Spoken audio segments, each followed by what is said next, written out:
नमः सिद्धिभ्यः ओम नमः सिद्धिभ्यः। मंगलमय मंगलकरण वीतराग विज्ञान नमो तारि जाते वै अरहंतादि महान। हरि मंगल करे ओम ग्रंथ करण के काज जाते मिले समाज सब पावे निज पद राज। इस भव तरु का मूल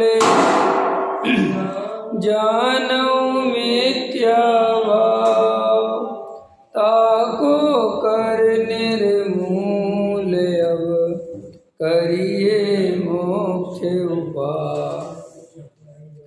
मोक्ष मार्ग प्रकाशक सातवां अधिकार सम्यक चारित्र का अन्यथा स्वरूप पृष्ठ क्रमांक 243। देखो क्या कहते हैं। प्रथम तो संसार में नरकादि के दुख जानकर व स्वर्गादि में भी जन्म मरण आदि दुख जानकर संसार से उदास होकर मोक्ष को चाहते हैं। सो इन दुखों को तो दुख सभी जानते हैं। इंद्र अहमेंद्र विषयानुराग से इंद्रिय जनित सुख भोगते हैं। उसको भी दुख जानकर निराकुल सुख अवस्था को पहचान कर मोक्ष को चाहते हैं। वे ही सम्यक दृष्टि हैं। माने क्या कहते हैं कि जन्म मरण आदि दुख जो हैं, बुढ़ापा है, भूख प्यास का दुख है, ये तो सारी दुनिया दुख मानती है। और अगर तुमने इसमें दुख माना तो क्या दुख है, इसमें क्या तुमने कोई नई बात समझी। सम्यक दृष्टि ज्ञानी धर्मात्मा तो कहता है कि वो जो स्वधर्म इंद्र है ना, वो जो इतना बढ़िया बढ़िया बूढ़ा नहीं होगा, ख्याल में है ना, कोई उसको कोई रोग नहीं होगा, कोई भूख नहीं है और एकदम अनुकूलता, शरीर एकदम महासुंदर, कोई तकलीफ नहीं, कोई झंझट नहीं, कोई दुख ही नहीं। सम्यक दृष्टि कहता है वो भी दुखी है। सम्यक दृष्टि ज्ञानी धर्मात्मा जन्म मरण के दुख को दुख नहीं मानता। वो कहता है कि कोई जन्म मरण नहीं भी होता हो और कोई विषय वो भोगता हो तो भी वो दुखी ही जानना, क्योंकि पर पदार्थों में प्रवृत्ति दुख ही है। वो पर पदार्थों में प्रवृत्ति हमारा और आपका श्रद्धान कैसा है। पैसे वाले सुखी हैं, गरीब आदमी दुखी है। तो ये श्रद्धान में तुमने नया क्या समझा।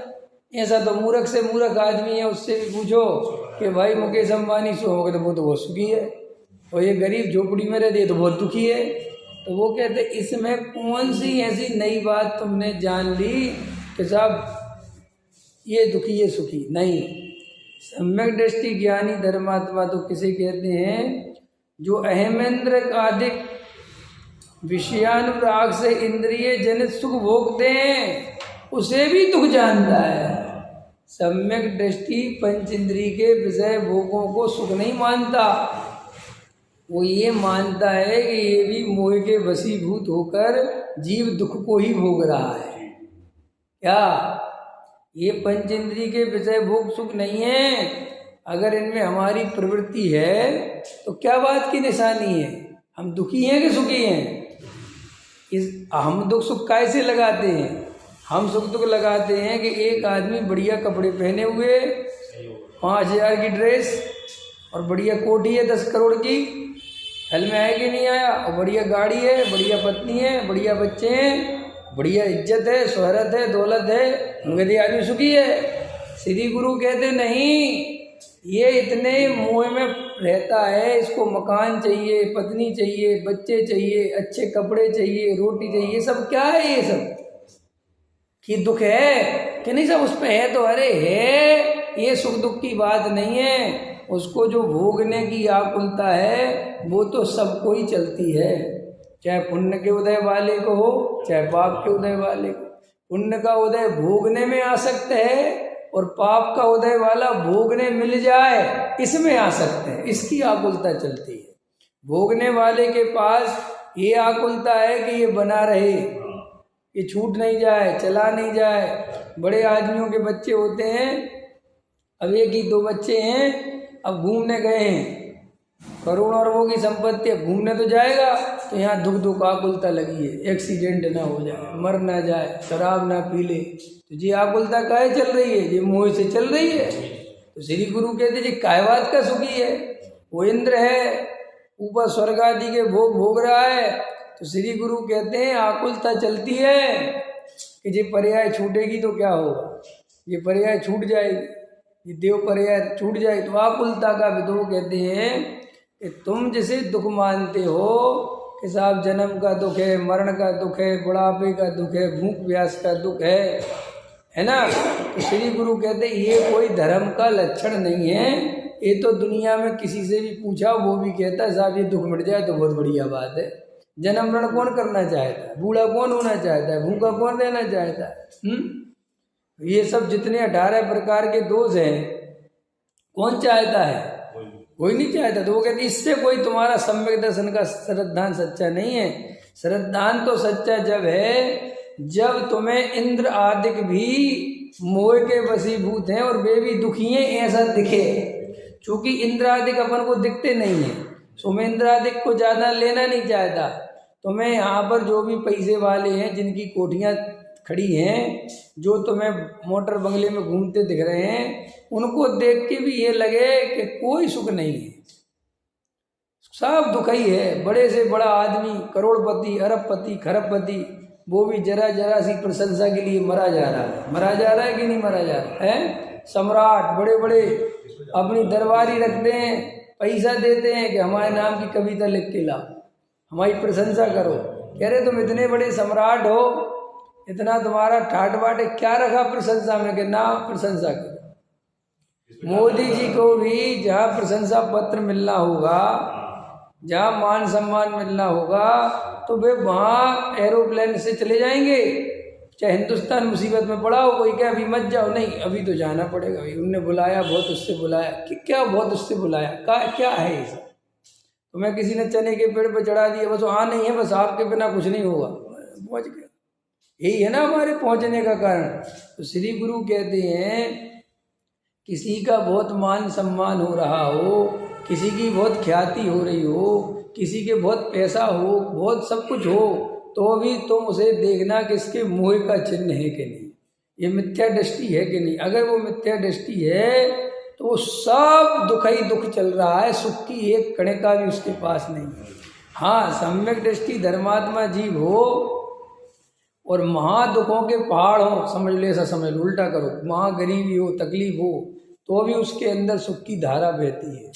और मिथ्या दृष्टि जीव हो तो महासुख के ठाट लगे हों, तो भी कहते इतना सा भी सुख नहीं है उसके पास। ये समझा रहे इसमें, ठीक है ना।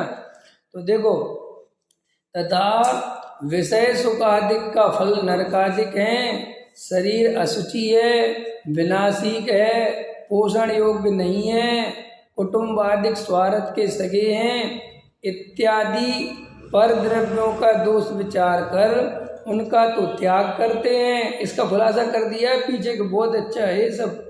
और व्रतादिक का फल स्वर्ग मोक्ष है, तपश्चरण आदि पवित्र अविनाशी फल के दाता हैं, उनके द्वारा शरीर का शोषण करने योग्य है, देव गुरु शास्त्र आदि हितकारी हैं इत्यादि पर द्रव्यों के गुणों का विचार करके उन्हीं को अंगीकार करते हैं। इत्यादि प्रकार से किसी पर द्रव्य को बुरा जानकर अनिष्ट रूप श्रद्धान करते हैं और किसी पर द्रव्य को भला जानकर इष्ट रूप श्रद्धान करते हैं। सो पर द्रव्यों में इष्टनिष्ठ श्रद्धान का ही नाम तो मिथ्यात्व है। घर में आ गया। ये पैरा का अर्थ मैंने पहले कर दिया अपन है ना, इसलिए अभी नहीं कर रहा, मैं तो पीछे से इसलिए पढ़ लिया है थोड़ा सा कि आपको विषय ख्याल में आ जाए, ठीक है ना। तथा इसी श्रद्धान से उसके उदासीनता रूप द्वेष बुद्धि होती है। क्या धर्म ध्यान कर रहे हैं, पूजा पाठ कर रहे हैं और पर द्रव्य का जैसा परिणमन अपन चाहते हैं उसने वैसा परिणमन नहीं करा तो उसके प्रति कसा है। वहीं उसी समय जबकि मंत्र गाय के लिए आए थे वीतराग लगी आए अपने। एक बात तो हमारी तुम्हारी क्या रिश्तेदारी, मैं पूछता हूँ बता, हमारे और आपके बीच में क्या संबंध है? यही बात कर लो ना, क्या संबंध है? हमारा और आपका यही संबंध है कि आप भी वीतरागता के प्रेमी हो और मैं भी वीतरागता का प्रेमी हूँ, और दोनों की एक ही लक्ष्य है, एक ही डगर है, एक ही मंजिल है। तो हम दोनों का आपस में थोड़ा प्रेम है, वार्तालाप यही है ना, और तो कोई उद्देश्य नहीं। तो हमारे घर में पैसा दे रहे ना, हम तुम्हारे घर में दे रहे। लेकिन देखो हमने क्या किया, जिस प्रयोजन से हम जुड़े थे वो प्रयोजन तो पता ही नहीं है, और हमने यहाँ रिश्तेदारी जैसे राग द्वेष कर लिए। नहीं कर लिए, ये हमारे वाले, वे तुम्हारे वाले, ये फलाना, वे ठिकाना, नहीं समझ में आया। जो हमारे अनुसार चले वो हमारा, जो तुम्हारे अनुसार चले वो। मंदिरों में गुटबाजी चल रही है, प्रधान जी की अलग गुटबाजी है ना, क्या होते वो अपोजिट पार्टी पोजीशन, क्या होते नहीं, चुनाव हो जाते हैं, एक अपोजिशन लीडर, एक पोजीशन में आ गई पार्टी, और एक दूसरे को देख देख के कुत्ता बिल्ली की तरह लड़ते नहीं है, देखते हैं। लड़ाई तो लड़ ली जब लड़ाई चुनाव हो गए। अब लेकिन जब जिसकी सरकार होती मतलब उसके चलने का स्टाइल बदल जाता है मंदिर में, और जिसकी सरकार नहीं होती है वो बेचारा ढीले ढीले कंधों से चलता है। ख्याल में आया कि नहीं आया है? चलते कि नहीं चलते? तो हमने सारे धर्म का क्या किया, पूरा वो धर्म का जो उद्देश्य था, जो हमारा प्रयोजन था, वो तो हमने कचड़े के डिब्बे में डाल दिया, और हम तो इन्हीं राग देशों में लग गए। कोई सेठियाई बने में, कोई कसाई के पोषण में, कोई मान पत्र में, कोई मान कसाय में, कुछ ना कुछ बस चलने लग गया। तो श्री गुरु कहते हैं कि तुम्हें अपना प्रयोजन ही नहीं पता रहा कि हम जो मंदिर आए किस लिए थे। तो वहां पर द्वेष बुद्धि कर लेता है, उदासीनता कर, समझ गए? ऐसे उदासीन होके बैठ गए। पूजा में बहुत कसाय करते रहे, क्योंकि पूजा अपने मन की नहीं पड़ी। हम चाहते थे देवशास्त्र गुरु वाली हो, उनने पढ़ ली पंच परमेष्टि, सो वहीं से कसाय चालू हो गई, और वो कसाय से पूजा हो गई पूरी। ख्याल में आए? प्रपंच चाहते थे दूसरी पूजा हो, उनने करने नहीं दी और कसाय हो गई। ख्याल में? अब अंदर चल रहा है द्वेष, अंदर कसाय चल रही है, और फिर वहीं लगाता है, अरे कुछ नहीं है भैया, कौन किसकी सुनता है, अपन को कोई मतलब नहीं है, अपन तो भैया ध्यान लगा के बैठ जाओ। वहाँ ध्यान नहीं लगाता, वहाँ देश बुद्धि से ध्यान लगाता है, और माइंड वहीं चलता रहता। सांप लौटते रहते छाती पे, जहाँ सांप लौटे वो वीतरागी धर्म होगा वहाँ प्रकट है। और देख लो अपनी अपनी छाती टटोल लो कि भैया क्या होता रहता है। ख्याल? हाँ, इसलिए जहाँ सांप लौटने लग जाए वहाँ जाना बंद करो, और क्या दूसरी जगह जाओ, क्या रखा। क्योंकि भैया हमारे प्रयोजन की सिद्धि नहीं हो रही। जैसे अपन किसी कपड़े की दुकान पे कपड़ा लेवे और उसका कपड़ा सही नहीं निकले, तो फिर दोबारा लेना कि नहीं लेना, कोई और दुकान देखो। ऐसे ही मंदिर में कसाय बहुत होने लगे, तो वो मंदिर में भैया आगे पीछे जाओ। फिर ख्याल में आने कि भाई उस समय जाएंगे तो कसाय बनेंगे। हाँ, हर एक मंदिर में आखिर मोही तो हैं, मंदिर कोई अलग अलग थोड़े ही हैं, ये तो एड्रेस अलग अलग हैं, आदमी तो वही के वही है, जाने वाले वही के वही है। तो श्री गुरु कहते हैं कि ये उदासीनता नहीं है, ये सब द्वेष बुद्धि है, सब राग द्वेष। और सुनो, हमें फलाने पंडित जी अच्छे लगते हैं, क्यों लगते हैं? धर्म के कारण, तत्व के कारण नहीं, तेरी मान्यता की पुष्टि करते इसलिए तुझे अच्छे लगते। हमें फलाने महाराज बहुत अच्छे लगते, क्यों लगते हैं? क्या बात कि वो हमारी मान्यता के अनुसार बोलते हैं, हमारी मान्यता की पुष्टि करते, तो हमारे अहंकार को बल मिलता है। आप समझ रहे हैं ना मैं क्या कहना चाहता हूँ? पकड़ में आ रहा है ना? जैसे आप दयादान पूजा भक्ति करते हो, आपको दयादान पूजा व्रतशील संयम आदि का पक्ष है, तो आप ऐसे ही पंडित विद्वान को सुनना चाहते हो जो तुम्हारे दया दान पूजा भक्ति को बढ़िया कहे। ख्याल में आया कि नहीं आया? और अगर उसने उसको कह दिया कि इससे कुछ नहीं होता, तो इसको तकलीफ होती है, कसाय बनती है, तो फिर उस पंडित से दूर हटता है, उसको स्वच्छंदी कहता है, कुछ भी कहता है। तो श्री गुरु कहते अभी तुझे धर्म समझ में नहीं आया। पूज्य गुरुदेव श्री को जब ये बात कही जाती थी कि भैया आप इस तरीके से दयादान पूजा भक्ति को बंद का कारण बोलते हो और संसार का कारण बोलते हो, और पाप के समान पुण्य ऐसा बोलते हो तो बहुत जीवों को तकलीफ होती है। आप ऐसे मत बोला करो। ख्याल में है कि नहीं है? तो पूज्य गुरुदेव क्या कहते थे पता है कि मैंने किसी के मत का मंडन करने के लिए, किसी की मान्यता का पोषण करने के लिए जन्म नहीं लिया है। भाई बुरा लगता हो तो लग जाए, मत ही हो कल से, और क्या करूं मैं। लेकिन जो वस्तु का स्वरूप है मैं तो वो ही बताऊंगा, चाहे वे सारे के सारे चले जाएं, इससे क्या मतलब है।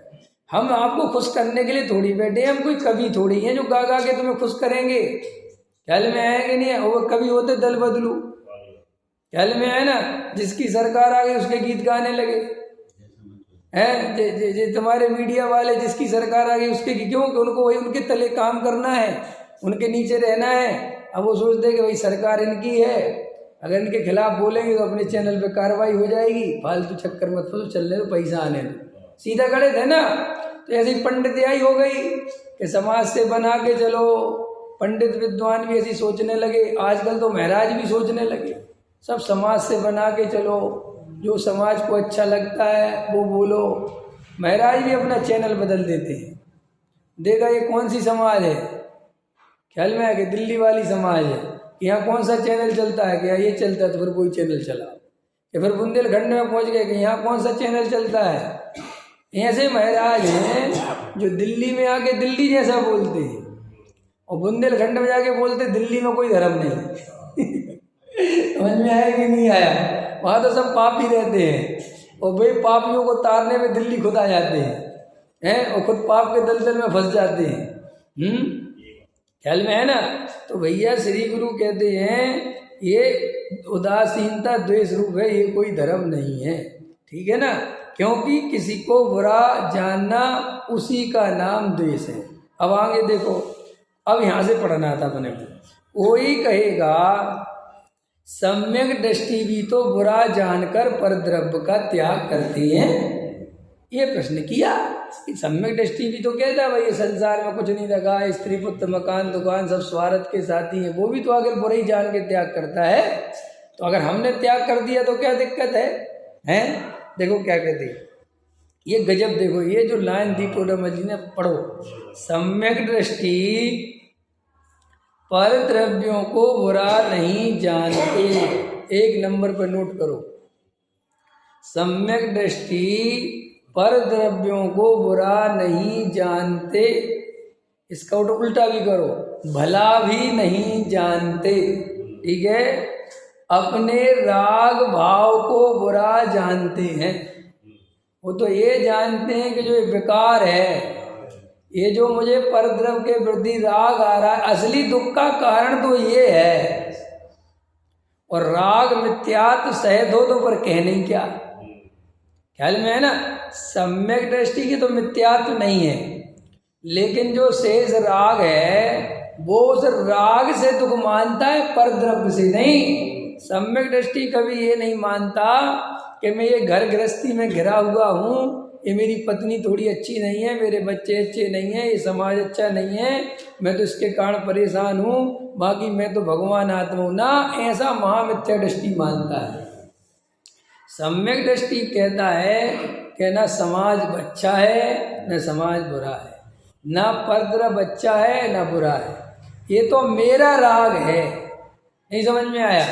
आपको जैन समाज में कुछ हलचल होती है तो आपको कसाय उत्पन्न हो जाती कि यार ये जैनी हो के सही नहीं कर रहा, लेकिन वही काम अजैन करता है तो आपको कसाय नहीं होती। क्यों? काम तो आखिर दोनों ने किया ना, लेकिन जैनी ने वो काम किया तो आपको तकलीफ हुई और अजैन ने किया तो नहीं हुई। इसका मतलब आप काम से परेशान नहीं हो, आप राग से परेशान। हमारा जैनी के प्रति राग है तो हमें दुख हुआ, और हमारा जैनी के प्रति राग अजैन के प्रति राग नहीं है। अब वो देखो राग में भी कितना अर्थ है कि वो जैनी है, लेकिन पता चला कि वो दिगंबरी नहीं है, वो तो श्वेतांबरी है, तो थोड़ा दुख कम, फिर थोड़ा ठीक है। फिर किसी ने कहा दिगंबरी है, अब थोड़ा दुख ज्यादा। फिर कहा दिगंबरी में कौन है? 20 पंथी के 13 पंथी। अरे अभी 2 पंथ पहले है। ख्याल में कि साहब 20 पंथी, अच्छा 20 पंथी है, ये तो ऐसे ही वैसे भी ऐसे ही कि साहब आप कि नहीं 20 पंथी नहीं है, 13 ही पंथी है।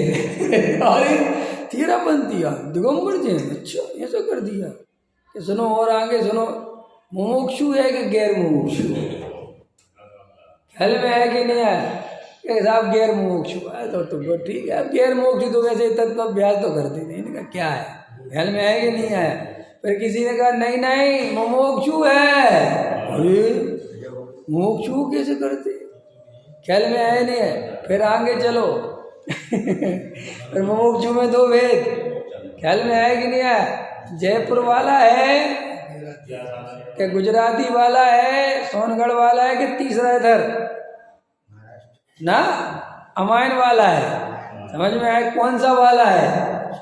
हाँ कि साहब ये तो जो है ना अच्छा जो सोनगढ़ वाला तो ध्यान हो कोई भैया भी लोग कोई क्रिया वगैरह कुछ ऐसे ही साहब कि नहीं नहीं इधर ही वाला है। अरे ये कैसे समझ गया, तो दुख कैसे बढ़ा, पर द्रव्य के परिणमन से दुख नहीं होता, आपका राग जितना पसरा है दुख उतना होता है। इससे वो निर्णय हो गया ये भगवान कि पर द्रव्य कोई सुख दुख का कारण नहीं है, मेरे दुख का कारण तो जो मेरी पर द्रव्य में इष्टनिष्ठ बुद्धि है और राग है। इष्टनिष्ठ बुद्धि से ले रहे कि मिथ्यात्व है, और अगर मिथ्यात्व नहीं हो तो राग है, लेकिन मिथ्या दृष्टि के तो राग भी है और इष्टनिष्ठ बुद्धि भी है। तो मेरे असली दुख का कारण तो ये पर द्रव्य में जो राग आदि भाव हैं ये है, पर द्रव्य नहीं है। इसलिए मुझे पर द्रव्य के त्याग और पर द्रव्य के ग्रहण की चिंता नहीं करनी, मुझे तो असली चिंता करनी है अपने राग भाव की, ये राग भाव का त्याग करना है। अब राग भाव का त्याग करना है, इसलिए देखो क्या कहते हैं, आप राग भाव को छोड़ते हैं, काय को छोड़ते हैं, सम्यक दृष्टि ज्ञानी धर्म। हाँ इसलिए उसके कारण का भी त्याग होता है। जब राग टूट गया, मेरा राग टूट गया किसी पदार्थ से, तो पदार्थ भी कैसे संयोग में रहेगा, वो अपने आप ही चला जाएगा। वस्तु का विचार करने पर कोई पर द्रव्य तो बुरा भला है ही नहीं, ये बात मेन तत्व की बात है।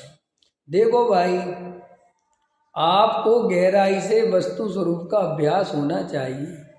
निमित्त उपादान गुरुदेव श्री पढ़ाते थे, पुण्य पाप गुरुदेव श्री बहुत पढ़ाते थे, 4 भाव वस्तु स्वतंत्र, ये सिद्धांत बहुत पढ़ा है गुरुदेव ने। तो गुरुदेव हमेशा एक बात कहते थे कि अगर तुम्हें आत्मानुभव करना है तो पहले सच्चा वस्तु स्वरूप समझो और गहरा से गहरा तत्व निर्णय में उतरो।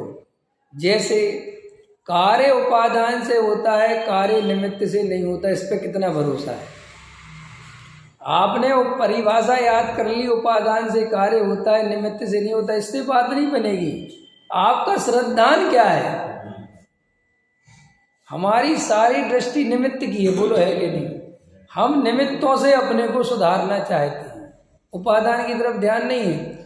सब लोगों को क्या लगता है, पहले जैसे स्वाध्याय करने वाले, बताने वाले, प्रवचन करने वाले नहीं बचे, जो गुरुदेव से ही बताते थे वैसा कोई नहीं बचा। ठीक है आपकी बात, लेकिन आप भी तो देखो, हमें प्यास भी तो नहीं बची।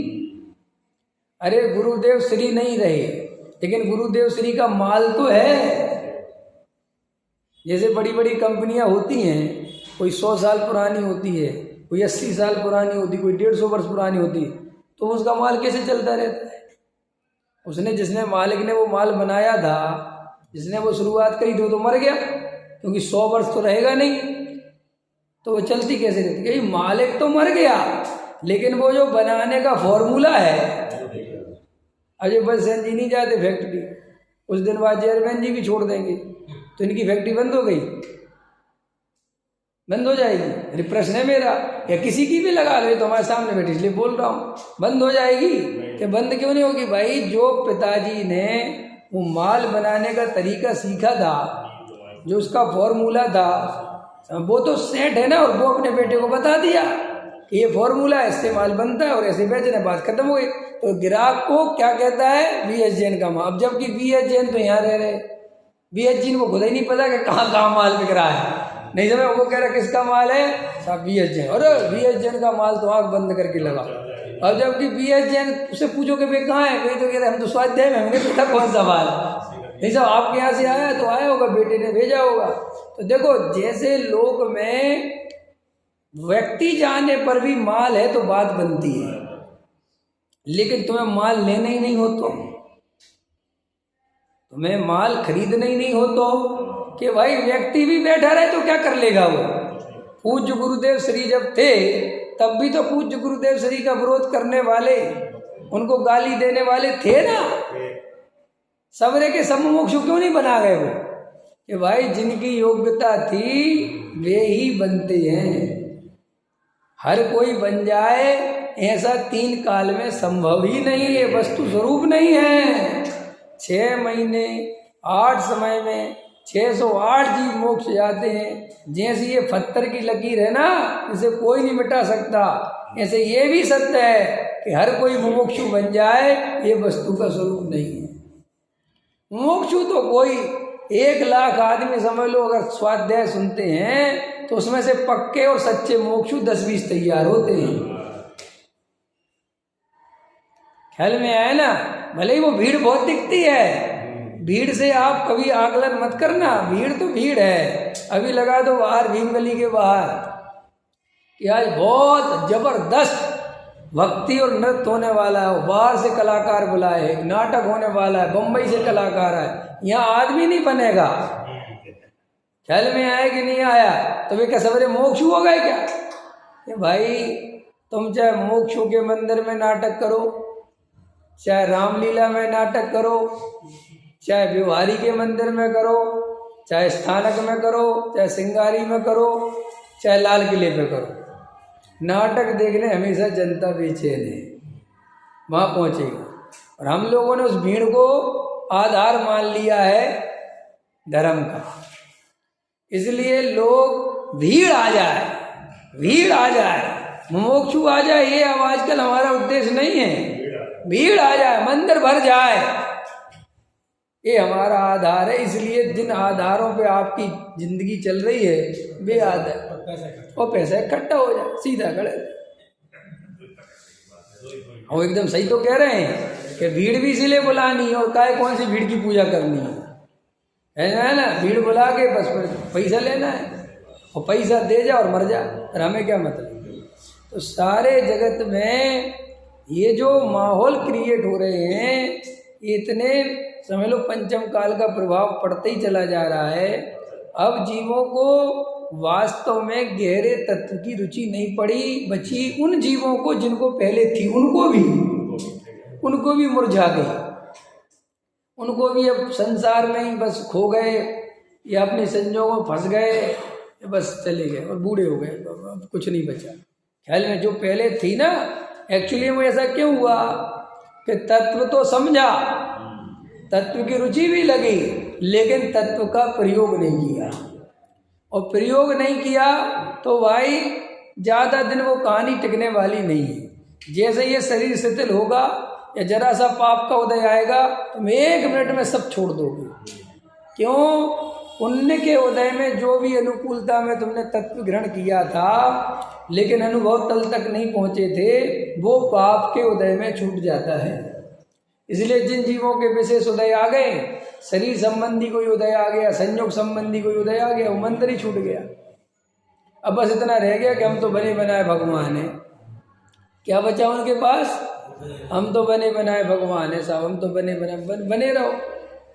मैं इसके लिए ऐसा बोलता हूँ, अनादिकाल से ही भगवान हो और अनंत काल तक भगवान ही रहोगे, लेकिन 4 गति में घूमते रहोगे। कि क्यों?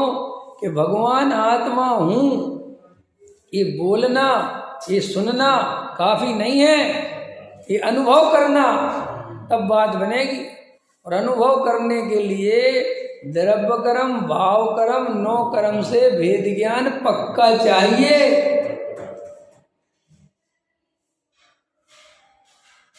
हमारे एक मित्र हैं, उनसे बात चल रही थी, तो बाद में बात चली, बोले साहब हमारा आजकल ध्यान में बहुत मन लग रहा है। हमने कहा कितने टाइम? बोले उसी टाइम जिस टाइम करता हूँ ना उसी टाइम ध्यान होता है। मैंने कहा बाकी दिन भर क्या चलता है, वो और बताओ, ख्याल में आया कि नहीं आया?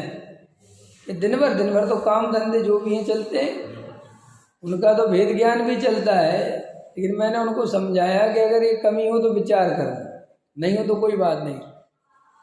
आप सुबह बैठ गए आधा घंटा ध्यान करने, ये मुझे बताना इसलिए ज़रूरी लगा कि अभी बहुत सारे जीव मैं ध्यान पे जोर देता हूँ तो कई लोग आजकल ध्यान करते हैं और वो सोचते हैं कि बहुत अच्छा लग रहा है, बहुत बढ़िया हो रहा है। देखो ध्यान में समझो अच्छे से, आप सुबह आधा घंटा ध्यान करने बैठ गए और आपने ध्यान करने में क्या किया कि आपको पता है कि आधा घंटा बैठना है और अभी मेरे पास कोई काम है नहीं, सुबह सुबह का टाइम है, तो आप ध्यान करने बैठ गए।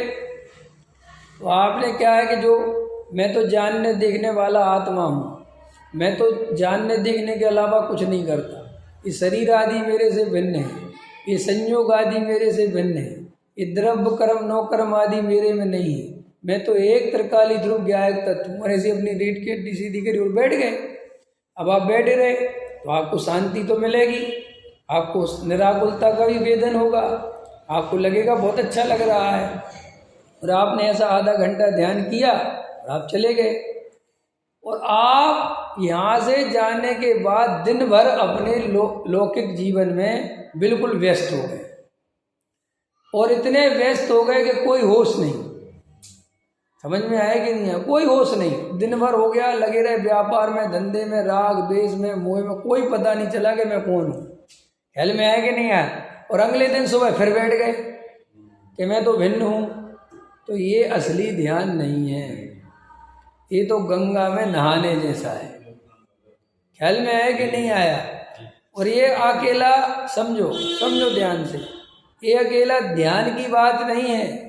हर आदमी किसी ना किसी रूप में सुबह ऐसे ही कर रहा है, दिन भर पागलों की तरह लगा रहता है, बेहोशी में जीता रहता है, कुछ सुध बुध ना ही रही है, मिथ्यामति छाए गई है, दिन भर तो ही चलता है।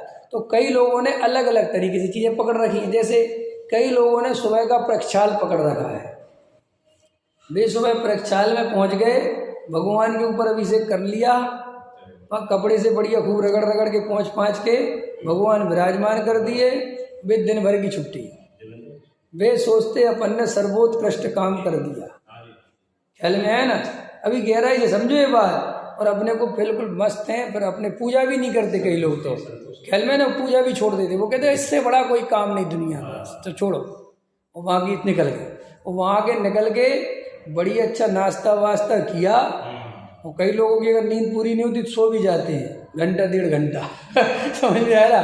और चलो फिर वहाँ से अपने उठे और अपनी उठाई मोटरसाइकिल, ख्याल में है ना, और चल मेरे भाई, अब पहुँच गए फैक्ट्री पे, अब पहुँच गए दुकान पे, अब पहुँच गए जहाँ भी हो। फिर much much much much much much much much much much राग दे, फिर पैसे की आसक्ति, और लाओ, अबे उससे भी लेना, अबे उससे भी लेना, लेके आओ, पगला गया बिल्कुल, बाल खड़े हो जाएं। समझ में आया ना? और फिर 2 बज गए, 3 बज गए, लाओ दोपहर का खाना लाओ, फिर शाम का खाना लाओ, फिर अपने आधे थके बके जो है तो 8 बजे मंदिर में आ जाए, फिर आधे सोते रहे, आधे सुनते हो, घर पे जाके सो जाए।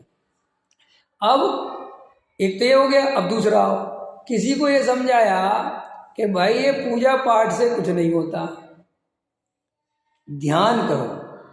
क्या बता दिया? अथवा ये बता दिया कि स्वाध्याय करो। तो कई महाराज ऐसे हैं, महाराज माने व्यक्ति, समझे, वो महाराज नहीं। कई लोग ऐसे हैं कि उनने अपना शास्त्र खोला, ना पूजा से मतलब, ना अभिषेक से मतलब, समझे, किसी से मतलब नहीं। शास्त्र खोला, आधा घंटा समय सार पढ़ा, 6वें नंबर की गाथा पढ़ ली, और मैं तो शुद्ध बुद्धू बना बनाया भगवान हुआ, राग मेरे को छूता नहीं, राग मेरी पर्याय में है नहीं, मैं तो चैतन्य तत्व हूँ। और आधा घंटा ऐसी लगाई धुनी सी और बंद करा शास्त्र, और फिर उनका भी रूटीन वही चाहिए। अब तीसरे आ जा कि ध्यान, कि आधा घंटा ध्यान किया,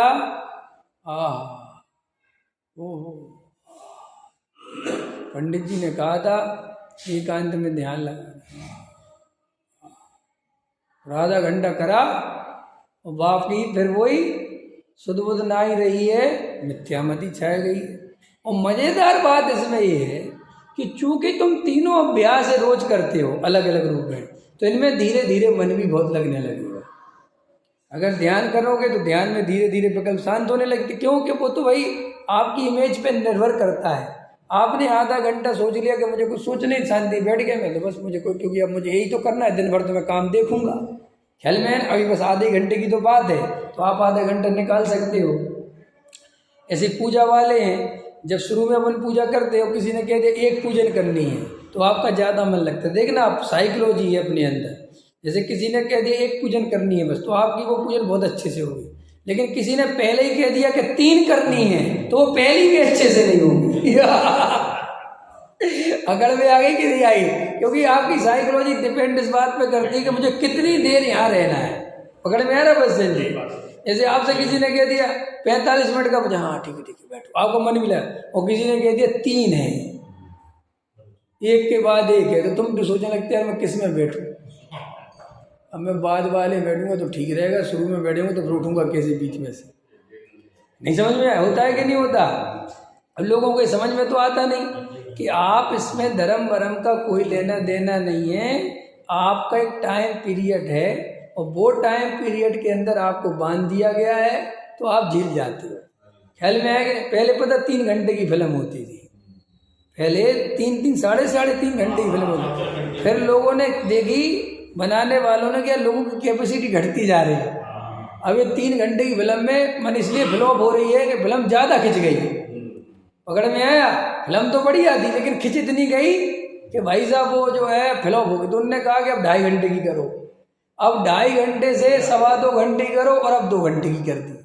समझ में? अब 2 घंटे में निपटा देते सबकी। आगे आदमी देखो तो समझ रहे। अब तुम प्रवचन में नहीं समझ रहे कि भाई आदमी की कैपेसिटी घट रही है, और तुम 1.5 घंटा प्रवचन करोगे तो आदमी भग जाए। हेलो यार, तो क्या कह रहा था मैं कि आपका स्वाध्याय, आपकी पूजा, आपकी भक्ति, आपका ध्यान कब सच्चा कहलाएगा? जब आप दिन भर भी वेद ज्ञान चलाते हो, आपको प्रति समय जागृति बनी रहती है, आपको पैसा आता हुआ दिखता है तो भी अंदर धारा चलती है मेरे सुख का कारण नहीं है, चाहे कितनी आ जाए। आपके अंदर ये धारा चलती रहती है कि भले ये मकान बन रहा है, बड़ा से बड़ा बन रहा है, ये मेरे सुख का कारण नहीं। आपकी कार आ रही, आपको दिख रहा कुछ नहीं रखा, व्यर्थ की चीज अंदर ये। और ईमानदारी से चलनी चाहिए, ना तुम ये धारा भी बेईमानी से चला सकते हो। हाँ, ऐसे ही अगर हम कोई भी कार्य करें धर्म क्षेत्र में, हाँ, तुम्हारी सारी दिन चल रही है तो वो सच्ची है। और तुम बस टाइम पीरियड आउट, तुम्हारी श्रद्धा आउट, भक्ति आउट, सब आउट। तो इसका मतलब वो आपकी आदत बस है। आप मंदिर के सामने घुसे और मंदिर में प्रवेश करो, आप शांत हो गए, तो वो शांत आप नहीं हुए, वो आपके समय की स्थिति, वो द्रव्य क्षेत्र काल भाव ने आपको शांत कर रखा है कि भाई मंदिर में हल्ला नहीं करना, मंदिर में भगवान के सामने ऐसे ऐसे पूजा करना, तो वैसे वैसे करने लगे। और क्या है, कल बताया था ना मैंने, ये सब गुड्डा गुड्डी के खेल हैं, इनमें धर्म नहीं है। भले ही तुम बहुत भावों से उछल के करते हो, कुछ नहीं है। अंदर देखो कि वे उछल क्यों रहे हैं, क्यों उछल रहे हैं, क्यों उछल रहे हैं? अरे सब जगह देखोगे ये उछलते हुए सारे परिणाम तब ही हैं जब अपने अनुकूल परिणमन होता है। अब देखो, अभी सुबह मन लग रहा है ना इतना बढ़िया, अब इसमें ये भी कहा था मैंने कि अब जरा सी प्रतिकूलता आ जाए, क्या आ जाए, तो न ध्यान में मन लगता है, न पूजन में मन लगता है, न स्वाध्याय में मन लगता है। कि अब क्यों नहीं लग रहा? कि आज बेटा बीमार है, ख्याल में, तो अब तो और ज्यादा लगना चाहिए। पकड़ में आ रहा कि नहीं? इसका मतलब वो ध्यान वास्तव में पुण्य के उदय के कारण लग रहा था। कि क्यों? कि जो पाप के उदय में छूट जाए, जो पूजा पाप के उदय में छूट जाए, वो पूजा हुई? तो वो क्या हुआ? तो पुण्य का उदय है, सब अनुकूल चल रहा था, तो बहुत बढ़िया अच्छी फीलिंग आ रही थी। वो अच्छी फीलिंग काहे से आ रही थी? आपको अच्छी फीलिंग काहे से आ रही? अभी जब प्रधानी रहती है ना अपने पास, तो मंदिर में बहुत अच्छी भी, अरे तो समय है, मंदिर में फीलिंग बहुत अच्छी आती है नहीं आती। और जब प्रधानी नहीं रहती है, अभी रामकली जाते हो कि नहीं जाते, जाते हो कि नहीं, अभी अच्छी फीलिंग आती है कि सब कुछ तो है, अपन अपनी भी कमेटी में है। और अभी कमेटी में नहीं है तो पता चला कोई कह भी रहा चलो, मैं नहीं जा रहा, क्या बात, अच्छा लगता वहाँ जो मंदिर, उस मंदिर में मजा आता है ना, कि कौन सा मजा, कसाय का मजा। कि भ्रम मत पाल लेना कि कोई तुम उदासी हो गई है, कोई तुम्हें वो, कुछ नहीं, ये सब द्वेष बुद्धि, ये सब गहराई से अंदर देखना है अपने को कि हम सारा मजा पुण्य के उदय का ले रहे हैं। 4 आदमी ने आपको नमस्कार कर दिया और आप खुश हो, मंदिर में दर्शन करने, सुबह माली ने अरे बाबू जी प्रणाम, और फिर 2-3 और प्रणाम बाबू जी, इतने में आप ऊपर पहुंच गए। चांदी का क्या चढ़ रहा है, फूल, ख्याल में सबरे फूल चढ़ेंगे, क्योंकि वो पुण्य के उदय का भोग है। और नीचे माली ने भी नमस्कार नहीं किया और किसी ने नहीं कुछ करा, ख्याल में है ना। और मंदिर में ऊपर गए, किसी ने कुछ नहीं कहा, ख्याल में है ना। कई लोगों को जैसे प्रवचन में आगे आने की आदत पड़ जाती है ना, जैसे कि कई स्पेशल लोग होते हैं ना, जैसे प्रवचन किया तो आगे बुला लिया, आगे आओ। अब कोई दिन पंडित जी भूल गए अथवा कोई पंडित जी नहीं बुलाया, तो पूरा प्रवचन में यही लगता रहता है कि आगे ही नहीं बुला रहे, तो उसका पूरा प्रवचन में मन ही नहीं लगता। अब बताओ क्या करोगे, छोटी छोटी बातें मगर बहुत काम की बात है। अगर हम इन चीजों से ऊपर नहीं उठ पाएंगे तो कभी भी आत्मानुभव नहीं कर पाएंगे। आपको ये छोटी कसायों को रख के आना पड़ेगा, ख्याल में है ना। वो क्या है, सतसैया के दोहे जो नाविक के तीर, देखन में छोटे लगे घाव करें गंभीर। समझ में आया, ये छोटी कसाएं देखने में तो तुम्हें बहुत कोई कसाय, रे यही कसाय तुम्हें समय सार ग्रहण नहीं होने देगी, यही कसाय आत्मा से वंचित कर देगी, 4 गति में घुमा देगी, कर ही रही है। ख्याल में आया ना, वस्तु विचार ध्यावते मन पावे विश्राम। रात दिन वस्तु का विचार करो, मैं कौन हूँ, मेरा क्या स्वरूप है, मैं दिन भर क्या करता हूँ, मैं परद्रव्यों से सुख दुख होता है क्या, परद्रव्य मुझे सुखी दुखी करते हैं क्या, ये राग, ये आग, ये दुख कहाँ से चल रहा है। बार बार दिन भर अपनी आसक्ति तोड़ो, परद्रव्य से प्रीति तोड़ो, मोह को कमजोर करो, मोह पे प्रहार करो, मिथ्यात्व के टुकड़े कर दो। ऐसा निर्णय करो कि आज के बाद मैं अपने को आत्मा के अलावा कुछ नहीं मानूंगा भाई। अनंत काल बीत गया, अपने को प्राप्त पर्याय में तन्मय कर करके पागल हो गया मैं। जब देखो पर्याय की तन्मयता, जब देखो कसायों की तन्मयता, जब देखो देह की तन्मयता, जब देखो चिंता के नाम पे संयोगों की चिंता, पत्नी की चिंता, बच्चों की चिंता, समाज की चिंता, व्यापार की चिंता, मंदिर की चिंता। हे कभी अपने जो चिंता रहित ज्ञायक भगवान आत्मा है उसकी ओर मैं देखता ही नहीं। हे प्रभु, ये कब तक चलता रहेगा। इस मनुष्य पर्याय में मैं क्या कमा रहा हूँ, क्या कमाई इकट्ठी कर रहा हूँ। आज तक जो भी कमा रहा हूँ उसमें से सुई की नोक बराबर भी मेरे पास साथ जाने वाला नहीं है। और मैं खुश होता रहता हूँ, देखो मेरा मकान, देखो मेरी दुकान, देखो मेरा बंगला। ख्याल में है ना, अरे अपने ज्ञायक भाव को देखने का भाव नहीं आता और रात दिन इन्हीं कामों में लगे रहते। ख्याल में है ना। तो भाई ये छोटी कसाएं जो आप समझ रहे हो, ये छोटी सी मान कसाई, ये छोटी सी नहीं है, ये मान कसाए अकेली काफी है बहु समुद्र में डुबाने के लिए। ये अपन चारित्र मोह के नाम पर जो खेल खेल रहे हैं ना, क्या खेल रहे हैं, चारित्र मोह के नाम पर ये जो खेल खेल रहे हैं ना, चारित्र मोह का उदय, चारित्र मोह का उदय, ये महामिथ्यात्व में ले जाए। हमारा सब चारित्र मोह का उदय तरागरे। राग को अच्छा मानना तो मिथ्या दृष्टि का लक्षण है। मुनिराज तो संजुलन कसाय के राग को भी आग कहते हैं। किसके राग को? मुनिराज को संजुलन कसाय का राग उठता है। क्या कहते अमृतचंद आचार्य कि ये परिणति मेरी मलिन हुई है। क्या महाराज आप ऐसी बातें करते हो? अगर आपकी परिणति मलिन है तो फिर मेरी कैसी है? कि तेरी परिणति नहीं है, मलिन की छोड़। जैसे किसी का कपड़ा गंदा हो तो गंदा किसे कहते? कपड़ा तो है, कपड़ा तो दिखता है, मैल तो लगा लेकिन बीच बीच में ऐसे दाग धब्बे लगे लेकिन साफ है, बाकी कपड़ा दिखता है। कि हमारा कपड़ा कैसा है? कि मैल ही मैल भरा है, उसमें कपड़ा ही नहीं दिखता है, कपड़ा कहाँ है?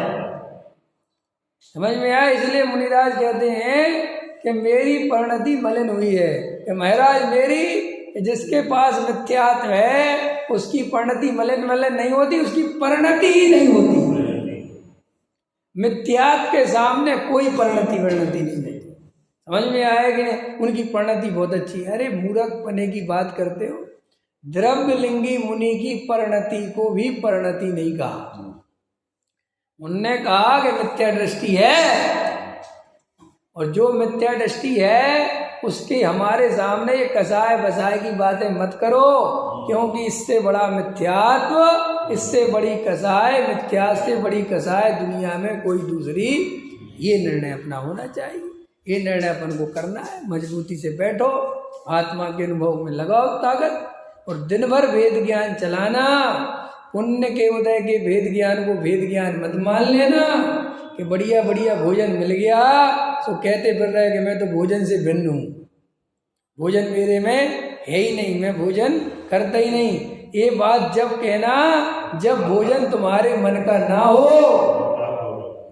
ख्याल में आया ना, तब कहना कि भोजन को मैं छूता भी नहीं। तब तो दम है, बढ़िया बढ़िया मकान में रह रहे हो, बढ़िया अनुकूलता भोग रहे हो। ये अनुकूलता तो मेरे से भिन्न है, ये तो मेरे से भिन्न है, और जरा सी प्रतिकूलता आई है, नहीं समझ में आया? जरा सी बढ़िया अच्छा एसी वेसी चला रखा था, बढ़िया स्वाद देगा, इतने में क्या हुआ कि लाइट चली गई, मन ही नहीं लग रहा। इसका मतलब इतना सा भी अभ्यास प्रतिकूलता का नहीं है। और भैया जो प्रतिकूलता अनुकूलता जीव के हाथ में है। इसका मतलब कल के दिन हमारा कोई विशेष पाप का उदय आ गया तो हम कुछ कर ही नहीं पाएंगे, हमारा तो सब छूट जाएगा। अरे हो सकता है कि नहीं हो सकता? पाप का उदय नहीं आ सकता। तो फिर कि भाई ऐसा तत्व अभ्यास करो कि पुण्य के उदय में भी चले और पाप के उदय में भी चले, तो सच्चा तत्व अभ्यास है। जो पुण्य के उदय में गाफिल हो जाए वो भी मिथ्या दृष्टि, और जो तीव्र पाप के उदय में गाफिल हो जाए वो भी मिथ्या दृष्टि। तीव्र पुण्य का उदय आता है तो लोगों की चाल बदल जाती है, और तीव्र पाप का उदय आ जाए तो चाल बदल जाती है। सम्यक दृष्टि ज्ञानी धर्मात्मा तो वो है कि चक्रवर्ती का पद आ जाए तो भी चाल नहीं बदलती, और भिखारीपन आ जाए तो भी चाल नहीं बदलती। एक आदमी के मकान में आग लग गई, 2 मिनट में खत्म करता। उसका नौकर दौड़ा दौड़ा आया, वो बगीचे में घूमने गया था वो व्यक्ति, और दौड़ा दौड़ा आया, बोले बाबूजी बगीचे उस घर में आग लग गई। तो चलने लगा। अरे वो दौड़े नौकर, वो नौकर दौड़ रहा है, तो वो कह रहा बाबूजी तेज तेज चलो, आपको समझ में नहीं आ रहा कि आपके मकान में आग लग गई। बोले मुझे समझ में आ रहा है, तू कह रहा है कि मकान में आग लग गई, लेकिन उस मकान के लिए क्या जिंदगी भर की चाल बदल लूं? क्या कहा उसने? क्या उस मकान के लिए मैं अपने जिंदगी भर की जो चाल है मेरी, जैसे मैं चलता हूँ वो बदल दूं क्या? अरे लगती तो लग जाए, और लग जाए, मेरे दौड़ने से क्या बच जाएगी? मैं वैसे ही चलूंगा जैसे मैं चलता हूँ। ख्याल में आया कि ऐसा ये पुण्य के उदय आवे तो भी और पाप के उदय आवे तो भी भेद ज्ञान चलना चाहिए। अगर हमारा भेद ज्ञान पुण्य का मोहताज है तो वो 2 कौड़ी का है, अगर हमारा भेद ज्ञान पाप का मोहताज है तो वो 2 कौड़ी का है। हमारा भेद ज्ञान तो वो है कि चाहे पुण्य का उदय चलता रहे चाहे पाप का उदय चलता रहे, हर अवस्था में मेरा भेद ज्ञान सदा काल चलता है, वो ही भेद ज्ञान सच्चा है। सहजानंदी